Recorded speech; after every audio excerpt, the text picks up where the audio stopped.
Okay, ladies and gentlemen, what we're looking at is review for sections 1.1 and 1.3 because we have a quiz tomorrow. The first one we are looking at, we have F, G, H, where F to H is 13 and G to H is 10. So what is F to G? Michael, can you put that down so everybody can see? 3. Good. Okay, number 2. What does segment bisector mean again? It means it cuts it in half. So that would be MN would be the segment bisector. Okay? What if we wanted to know what M to Q was? If we wanted to know what MQ, is MQ the same as PM? Yes. What is PM? 1 7/8. What is MQ? 1 7/8. Okay, so what is P to Q? 3 and 3 and 3/4. Good. Okay. All right, let's do some harder stuff here. Let's not talk while I'm talking. Okay, unless you're answering my question, obviously. Okay, we've got E is 0 to 4, and F is 4 to 3. I strongly suggest the first thing you do is label x1, y1, x2, y2. Okay, we're going to find the distance formula first, and then we'll find the midpoint. Is everybody with me so far? Okay, remember, distance formula is x2 minus x1 squared plus y2 minus y1 squared. Okay, so we take the square root of 4 minus 0 squared plus 3 minus 4 squared. 4 minus 0 is 0, is 4. Wow. 4 squared is 16.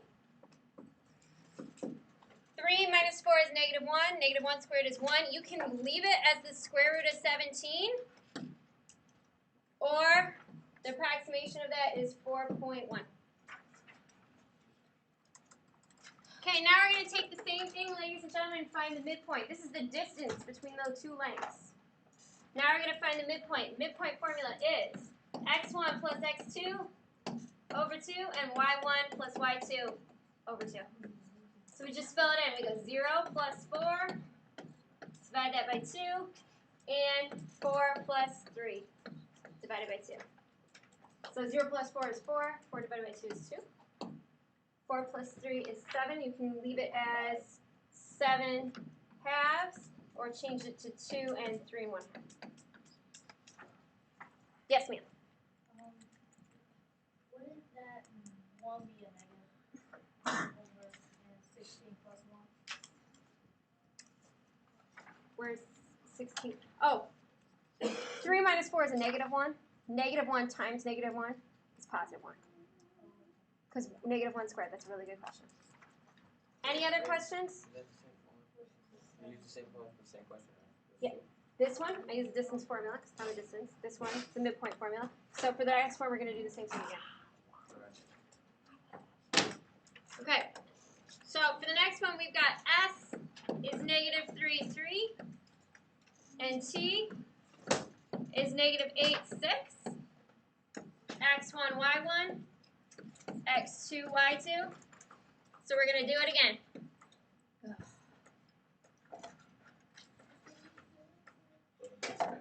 I know, it's horrible.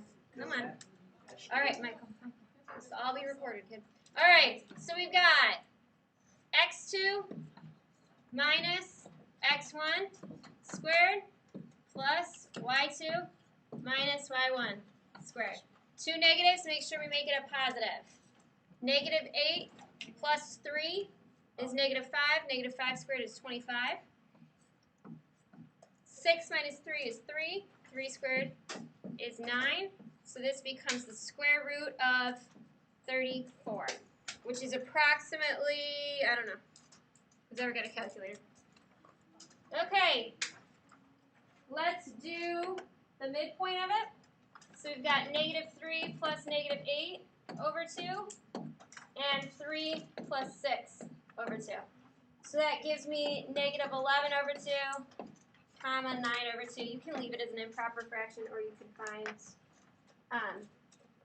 the decimal equivalent, or you can change it into a mixed number.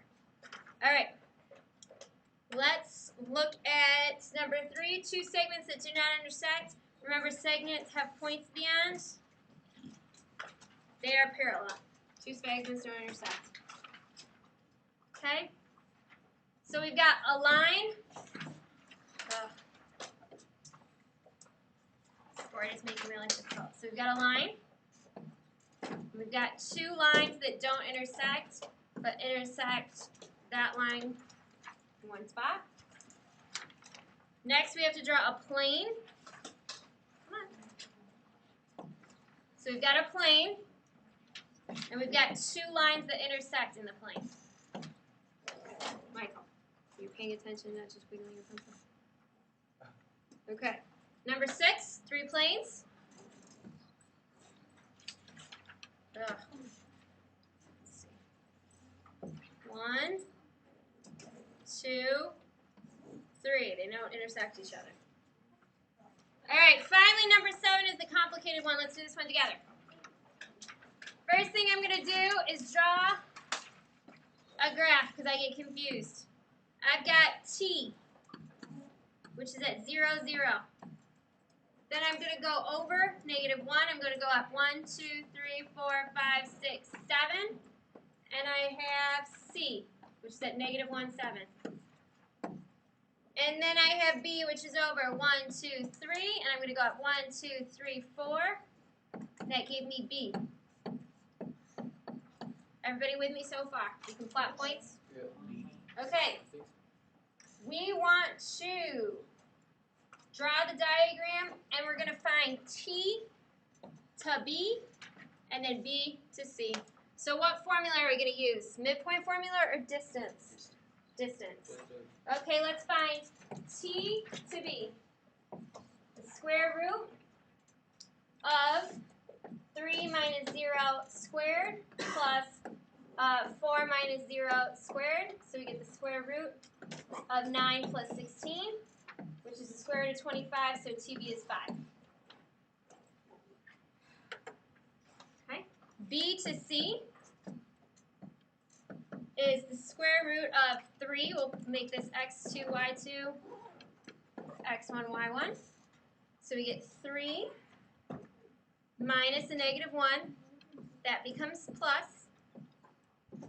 And then we have 4 minus 7 squared. If you put this in your calculator, you'll find out that it's 5. Okay. All right. So ladies and gentlemen, you study this. You study your homework. You know, a segment addition postulate and all that. You will be fine. If you have calculators 1 through 10, why don't you go ahead and put those away right now.